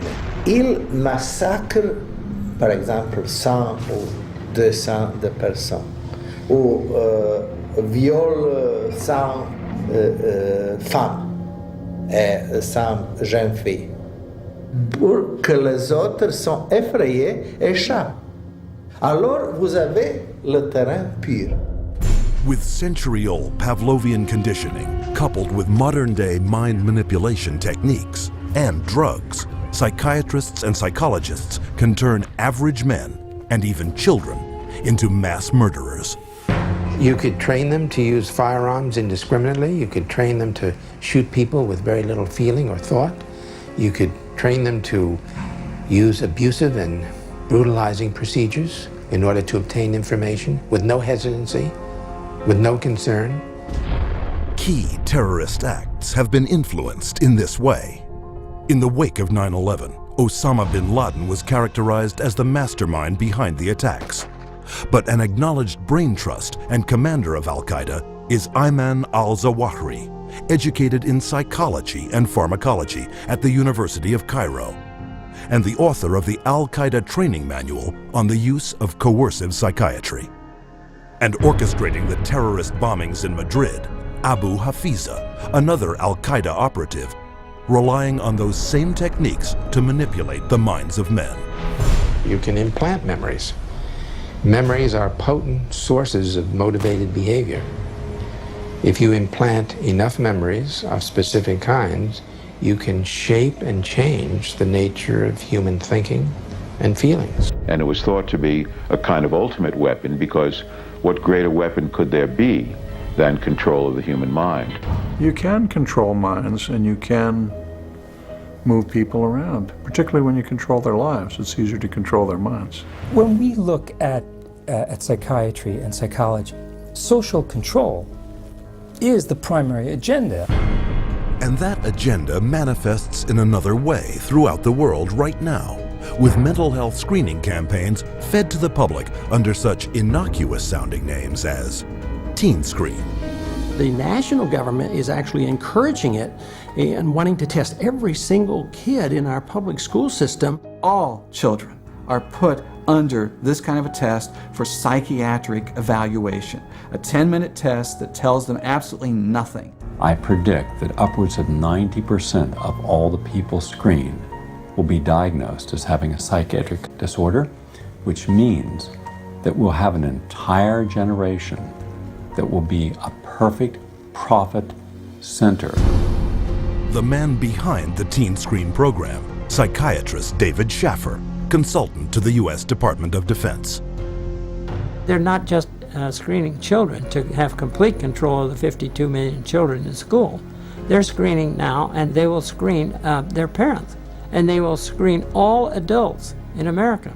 The idea of mass screening for mental illness in the American population, run by a government initiative, is one of the scariest ideas I ever heard of. Psychiatry is politics, has always been politics. It is politics pure and simple, because psychiatry was always the application of force against people who don't want to be forced. It's a sad thing, and parents better wake up. Society better wake up, because we're in serious trouble if they don't. In the 1940s, psychiatrists announced their intention to infiltrate all sectors of society. This is now a reality. We don't have an epidemic of mental illness. We have an epidemic of psychiatry, and it's harming and killing in the name of mental health. Something can and must be done about it.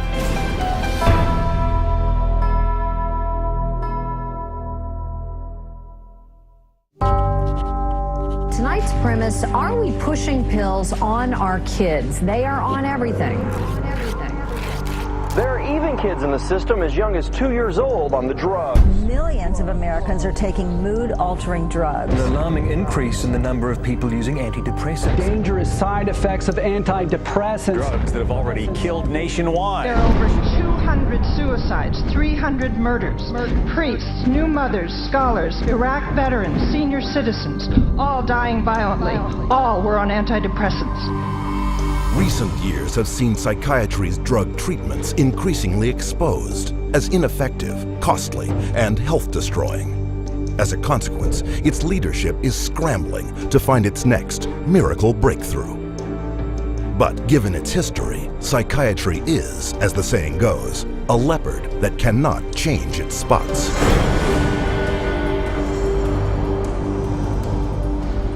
A decade into the 21st century, psychiatric drug treatment is in trouble. Multiple wide-ranging studies now confirm that the most commonly taken class of psychiatric drugs, antidepressants, work no better than a sugar pill and carry with them severe and crippling side effects such as low blood pressure, internal bleeding, seizures, psychosis, and suicide.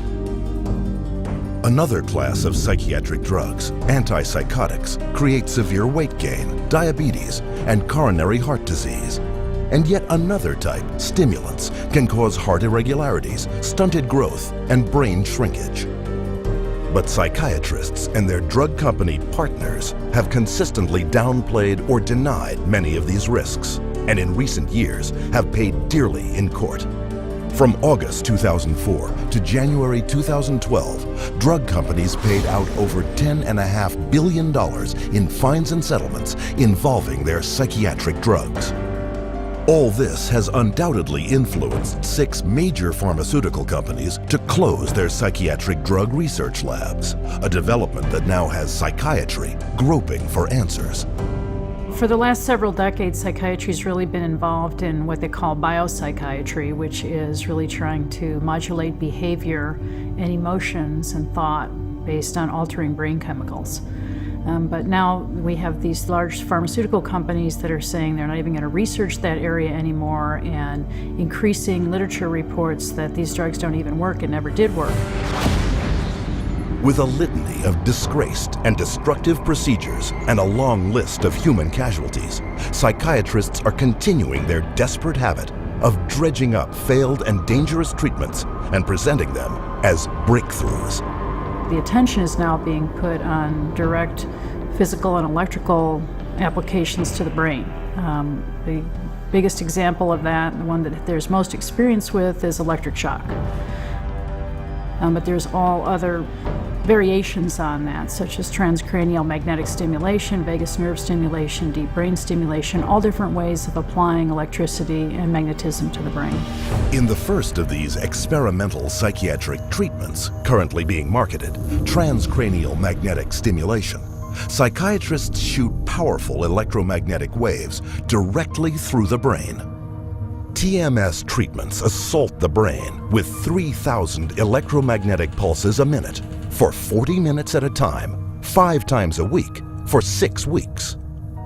At a cost of around $12,000, it's neither cheap nor effective. The best studies have shown that 70% of the time it's completely ineffective.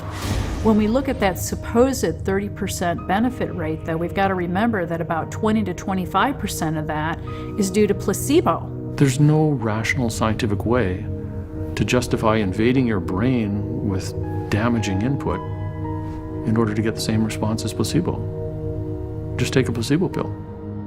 On top of its absurdly high failure rate, transcranial magnetic stimulation can cause migraines, seizures, and induce suicide. And that's just in the short term. Long-term effects have never been studied.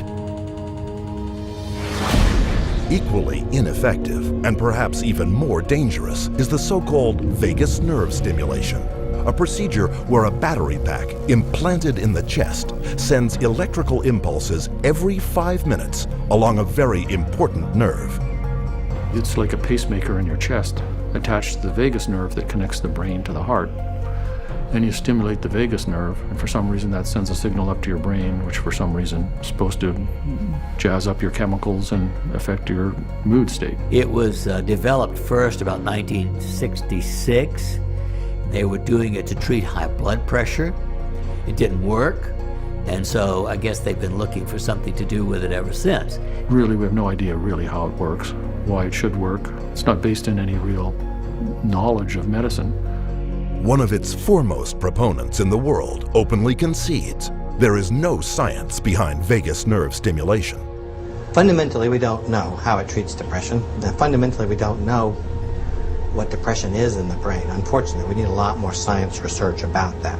We do have ideas and theories, and we do know that although its biggest advocates admit to knowing nothing about what they're doing, psychiatrists practicing vagus nerve stimulation still subject their patients to such side effects as neck pain, breathing problems, difficulty swallowing, and life-threatening cardiovascular problems, not to mention a hideously high failure rate, and fees that can run from $10,000 to $25,000. But the most desperate psychiatric treatment of all may be deep brain stimulation. Here, metal wires are implanted deep into the brain, which will be barraged with continual electrical jolts courtesy of a battery pack grafted into the collarbone area. DBS, as it's known for short, has actually been a psychiatric work in progress since the early 1950s, under CIA psychiatrist Robert Heath, who was experimenting in human behavioral control. An ongoing failure, it is being dusted off by psychiatrists today as yet another miracle cure. Without a doubt, when you put an electrode in the brain and you constantly administer electricity, there is a physiological change that occurs on a continual basis. That's why this electrode is put in the brain. But we don't know what the effects are in the long run. We know some of the shorter-term mental effects that happen relatively soon after the wire's been put in include personality changes, inability to have executive function, which means cannot make plans for the future, cannot make decisions for themselves, change in personality. Criminal behavior has been seen after implantation of a brain wire. Even its own supporters confess that deep brain stimulation is a serious and potentially risky procedure, and very experimental, whose side effects include cerebral infection, insomnia, delirium, bleeding in the brain, and a suicide rate skyrocketing nearly 400 times. These statistics for suicide with deep brain stimulation are the worst suicide rates that we've ever seen from any procedure or treatment or medication or operation of any kind that's ever been devised. Though the risks to the patient are frightening and profound, deep brain stimulation is a big moneymaker for psychiatric surgeons, raking in around $30,000 an operation. You see, this is what concerns me about some of these new techniques, whether they're electrical or chemical. They still do not address the problems that cause the person to be depressed in the first place. Even with a stunning lack of success and a horrific list of side effects, psychiatrists and psychologists, the most prominent with strong financial ties to industry, are nevertheless showering their professional endorsement on this so-called neurostimulation market, whose income, as a result, is soaring by an estimated 20% a year. It looks to me like it's just the same story going over and over and over and over. We had things we did in the 19th century, we had things we did in the 20th century, and if you go 100 years into the future, basically everything psychiatry is doing now will have disappeared and be dropped. It'll be something different. Is it ever going to become effective? The answer, of course, is no. For when you consider psychiatry's track record, there is not only a lack of answers, but a long history of false claims, heartbreaking betrayal, and needless human suffering. One might then ask, so if psychiatry doesn't work, costs a lot of money, and harms its patients, what should one do? Fortunately, there are answers, but they lie outside the field of psychiatry. The first thing one should do is visit a qualified non-psychiatric doctor for a thorough and searching medical workup. When a person comes in and they're having some sort of problems with depression or some sort of mental illness type symptoms, most certainly the first thing I do is not send them to a psychiatrist, because there's underlying metabolic and organic things that are most likely going on that are contributing to this situation. The reality is that there's an underlying condition that needs to be addressed. There's a cause, and by just covering up a symptom and changing body function, even though you're not feeling a symptom, the problem still exists, and you're only moving closer to something more serious and more dangerous while you're on that medication. And from these objective findings on our physical exam and the objective findings on our laboratory or other testing that we've done, we can confirm a diagnosis, a medical diagnosis that's consistent with the patient's complaints. One study found that 58% of psychiatric patients were suffering from an underlying physical illness, actual measurable medical disease that can be detected and confirmed with a lab test. There is nothing to lose by looking at alternatives, whether that's behavioural management or dietary intervention, or perhaps looking at toxicity in the environment. Where is the problem with going along that route? Do your own research. Don't just accept what a doctor says or what he offers you in the office. Get informed. Know what's out there. Know what's going on. Watch some of the videos, read some of the literature, and determine for yourself what's true and what isn't. Learning all the facts for yourself and taking charge of your health is the way to ensure your future well-being, physically and mentally. True mental health is attainable, but only without the damaging and barbaric treatments of psychiatry.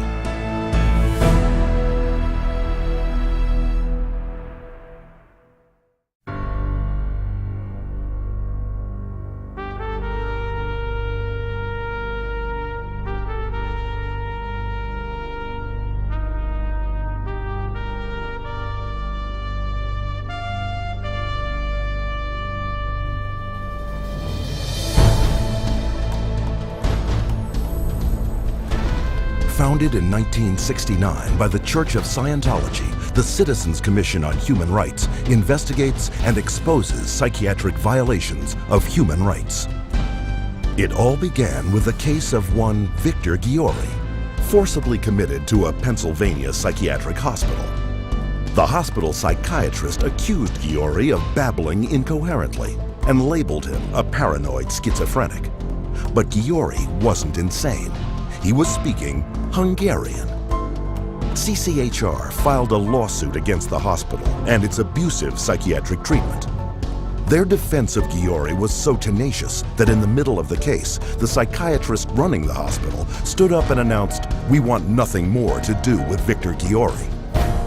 Securing Victor Giori's release was the first of thousands of cases championed by CCHR. CCHR challenged involuntary commitment laws throughout the United States and internationally. What we found were that people were being incarcerated without any legal rights. They had no right to an attorney. They could be drugged, shot, lobotomized without their consent. Example, Australia, 1977, where CCHR exposed a psychiatric practice called deep sleep treatment. Patients were being subjected to a cocktail of barbiturates and other psychiatric drugs. They were subjected to electroshock treatment daily, sometimes twice daily, without their knowledge. Deep sleep treatment caused 48 deaths. It was CCHR that investigated it, exposed it, and fought until deep sleep treatment was banned and its victims compensated. In South Africa, CCHR exposed psychiatric camps where mental patients were kept and brutalized and then farmed out as slave labor. In Italy, CCHR worked with legislators and the media, conducting raids on psychiatric hospitals, the conditions of which were barbaric. CCHR got them shut down and ensured patients were referred for proper care. In Japan, CCHR exposed patient abuse and the financial crimes of psychiatrists and hospitals, defrauding the government and taxpayers of millions. The guilty were convicted of fraud, and patient protections were implemented. And in the United States, CCHR uncovered a $1 billion fraud in the nation's largest chain of private mental health facilities. 600 federal agents conducted raids across 20 states. Dozens of prosecutions ensued. Millions of dollars in fines imposed, and the entire chain of corrupt hospitals was permanently closed. And the list goes on to facilities in Australia, France, Germany, Hungary, and the United Kingdom. CCHR not only ensures thousands of abusive psychiatric facilities are closed, but also that patient rights are restored. Behind many public warnings you see today about psychiatric drugs is CCHR, such as in Europe, where its medicines agency slapped antidepressants with suicide warning labels for children and youths. South Africa, where their government has warned elderly citizens considering taking antipsychotics about the risk of stroke and heart attack. And the United States and Mexico, where thanks to CCHR's efforts in promoting the Child Medication Safety Act, parents can no longer be forced to give their children psychotropic drugs to be educated. CCHR has documented the side effects of these psychiatric drugs. It's taken evidence to the FDA, it's gone to Congress, and it's obtained congressional hearings. CCHR was the first organization to expose that antidepressants could cause suicide and violence in patients. And due to CCHR's efforts, the FDA held hearings in 1991, but it would take the FDA a further 13 years before they finally issued black box warnings that antidepressants could cause suicide in patients. All told, it's better than 150 laws and more than twice that many official drug warnings, forever safeguarding the public from the dangers of the psychiatric pharmaceutical industry. People do have problems in life. Sometimes they're very serious, but the last thing you want to do is hurt them, and that's what psychiatric treatments do.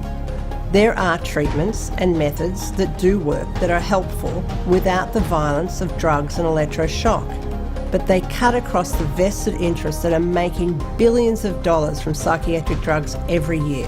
History has shown that virtually every workable treatment, every one that has been available for the seriously mentally disturbed, people who actually need help, has been suppressed or shut down by the vested interests of psychiatry and the pharmaceutical industry. The public's largely been getting their information from the industry that benefits from putting them on psychiatric drugs. It's an advertising campaign. It's not science. It's marketing. CCHR is causing things to change by being champions for a growing number of well-intentioned people who are risking their professional careers to speak up against the abuses of psychiatry. Having that support from a group like this has made a tremendous difference in what I feel personally that I've been able to accomplish. So I think of CCHR as fellow soldiers. I'm unaware of any other organization that does the kind of work that CCHR does, particularly on the scope and the level that they do. CCHR has been very effective at moving the ball down the field. One at a time, one state at a time, one legislator at a time. CCHR has had the resources to be able to teach and have legislators become more aware of what the problem with the psychotropic drugs are. CCHR has researched the issue. When you need the facts, you go to CCHR. CCHR is the only body, by the way, that I've ever seen that actually has the backing to be able to stand up and do something now anywhere in the world. Today, CCHR has over 250 chapters in 30 countries across the world. Its international headquarters in Los Angeles, California, serves as a public information clearinghouse, documenting psychiatry's invasive and harmful practices and publishing its findings in 17 languages. More than 12 million copies have been distributed to healthcare professionals, government officials, educators, and business leaders around the world. The headquarters is also the site of the world-renowned exhibit, Psychiatry, an Industry of Death. Centered around a series of short documentary films, this state-of-the-art exhibition presents the history of psychiatry. From its origins, where the mentally ill were caged like animals, to the present-day mass drugging of society as the cure for invented mental disorders. Traveling versions of the exhibit visit hundreds of cities across 5 continents, opening the way for hundreds of thousands to discover for themselves the dark truth behind psychiatry.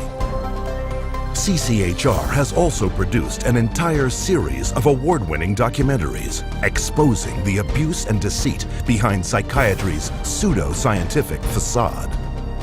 All told, CCHR documentaries and public service announcements have appeared in print, on the airwaves, and across the internet, informing nearly 200 million people with the facts about psychiatry and psychotropic drugs. Because of this work, awards and recognitions for CCHR's accomplishments have poured in from governments and professional organizations throughout the world. Wherever and whenever psychiatrists abuse human rights, CCHR takes its message to the streets. From the United States to Japan, and from Canada to the United Kingdom, prominent members of CCHR lead marches to secure the protection and freedom from psychiatric abuse for everyone. You've got 1 million people being electroshocked every year, you have someone being involuntarily committed every 40 seconds, and you have 20 million children taking mind-altering drugs, and it's all under the guise of mental health. The only way you're going to get humane treatment in the mental health system is to take psychiatry and its vested interests out of the picture. And only then will people be able to truly obtain mental health. There's so many ways that people can get involved and help inform others. Our award-winning documentaries are available online, as are informational brochures. We have a psychiatric drug database where people can look up drug side effects for themselves, their loved ones. We have a very active social media network. It's all about getting informed, helping people make educated choices, and helping to spread the word. You have 2 choices. Either you pretend you knew nothing about it, or you do something about it. With knowledge comes responsibility. That's why we're here. That's why people are joining forces with CCHR. Thousands from every faith and walk of life have joined CCHR to defend human rights against psychiatric abuse. It is a fight that will continue until psychiatry's abusive and coercive practices cease and human rights and dignity are returned to all. Your help is needed. Join us in the fight.